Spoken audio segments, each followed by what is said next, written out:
কোনো ধরনের দ্বন্দ্ব কিংবা এটাকে ক্লাস হিসাবে উত্থাপন করতে চায় না, সেটা আমাদের বৈচিত্র্য হিসাবে উত্থাপন করতে চায়। কারণ যখন নিয়মিত হবে, কোনো ছাত্র সংগঠন আগ বাড়িয়ে কোনো সংঘাতে জড়াবে না নিশ্চয়ই। কারণ যে ছাত্র সংগঠনটা আগ বাড়িয়ে সংঘাতে জড়াবে, সেই সংগঠনটির ব্যাপারে ছাত্ররা বিবেচনা করবে এই ছাত্র সংগঠনের মনোভাব কেমন এবং তাদেরকে আদৌ ভোট দেবে কিনা, নিশ্চয়ই সেটাই ভাববে। সেজন্য আমরা আশা রাখছি অন্তত 5 আগস্ট পরবর্তী এই বাংলাদেশে আবার কোনো বাজে কালচার কিংবা সংঘাতের কালচার অন্তত ছাত্র রাজনীতিতে ঢুকবে না বলে আমরা আস্থা রাখছি, অন্তত ঢাকা বিশ্ববিদ্যালয়ের প্রেক্ষাপটে।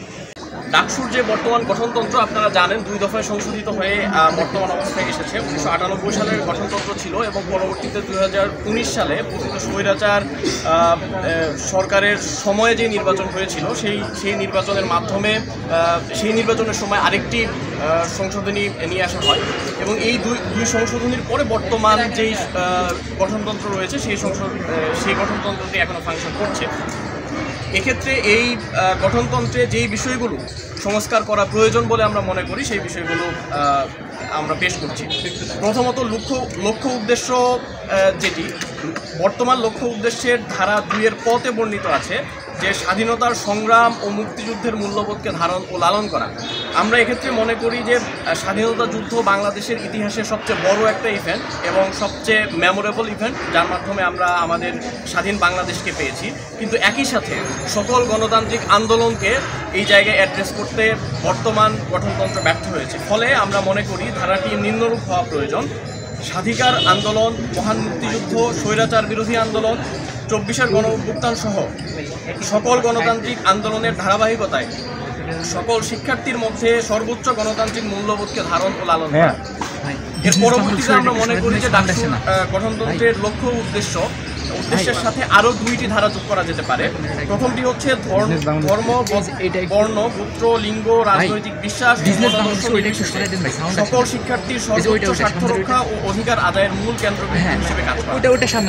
দ্বিতীয়টি হচ্ছে শিক্ষার্থীদের মতামতকে গুরুত্ব প্রদানের মাধ্যমে বিশ্ববিদ্যালয় সংশ্লিষ্ট সকল নীতিমালা প্রণয়নে শিক্ষার্থীদের সক্রিয় অংশগ্রহণ নিশ্চিত করা।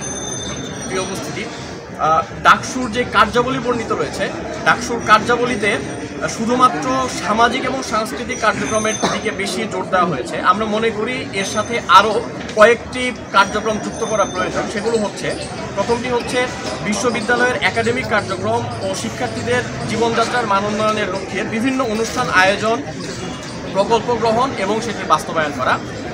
দ্বিতীয়টি হচ্ছে বিশ্ববিদ্যালয়ের বিভিন্ন কার্যক্রম পরিচালনা পর্ষদ বিদ্যমান প্রকল্প ও কার্যক্রমে শিক্ষার্থীদের অংশগ্রহণের জন্য যৌক্তিক পদ সৃষ্টি করা এবং শিক্ষার্থীদের পদায়ন করা। এবং সর্বশেষটি হচ্ছে বিভিন্ন বিষয়ে বিশ্ববিদ্যালয়ের নীতি নির্ধারণী সিদ্ধান্ত গ্রহণের ক্ষেত্রে জরিপ, ডিজিটাল আউটরিচ, বৈবচয়ন প্রভৃতি নানা বিজ্ঞানসম্মত ও যৌক্তিক উপায়ে শিক্ষার্থীদের মতামত গ্রহণ করা ও প্রকাশ করা। আমরা দেখতে পেয়েছি বর্তমান যেই গঠনতন্ত্র রয়েছে, বর্তমান গঠনতন্ত্রে সভাপতির যেই স্বেচ্ছাচারী যেই ক্ষমতা অর্পণ করা আছে, সেটি আমাদের কাছে মনে হয়েছে যে এটি স্বেচ্ছাচার, একজন সভাপতিকে স্বেচ্ছাচারী হয়ে উঠতে সাহায্য করে। ফলে আমরা মনে করি গঠনতন্ত্র সংশোধনের মাধ্যমে এই ক্ষমতাকে কমিয়ে আনার প্রয়োজন এবং কার্যনির্বাহী পরিষদকে শক্তিশালী করা প্রয়োজন। এক্ষেত্রে যেই বিষয়টি সমস্যাপূর্ণ মনে হয়েছে আমাদের, যে সভাপতি যে কোনো সময় সংসদের সার্বিক স্বার্থে যে কোনো পদাধিকারী বা নির্বাহী কমিটির সদস্যকে বরখাস্ত করতে বা নির্বাহী কমিটিকে সম্পূর্ণভাবে বাতিল করতে এবং পুনরায় নির্বাচন আহ্বান করতে বা সংসদ পরিচালনার ক্ষেত্রে যে কোনো পদক্ষেপ নিতে পারে। এক্ষেত্রে আমরা মনে করি যে এই একচ্ছত্র যে ক্ষমতা সভাপতিকে দেওয়া হয়েছে, এটি একজন সভাপতিকে স্বেচ্ছাচারী হয়ে উঠতে বাধ্য করবে। কেউ না বুঝলেও আমরা আপনার প্রয়োজন বুঝি, আর তাই তো অত্যাধুনিক ফিচার সম্বলিত বিভিন্ন সাইজ আর কালারের 250-টিরও বেশি ডিজাইন অপশন নিয়ে ওয়ালটন স্মার্ট ফ্রিজ বোঝে আপনার প্রয়োজন।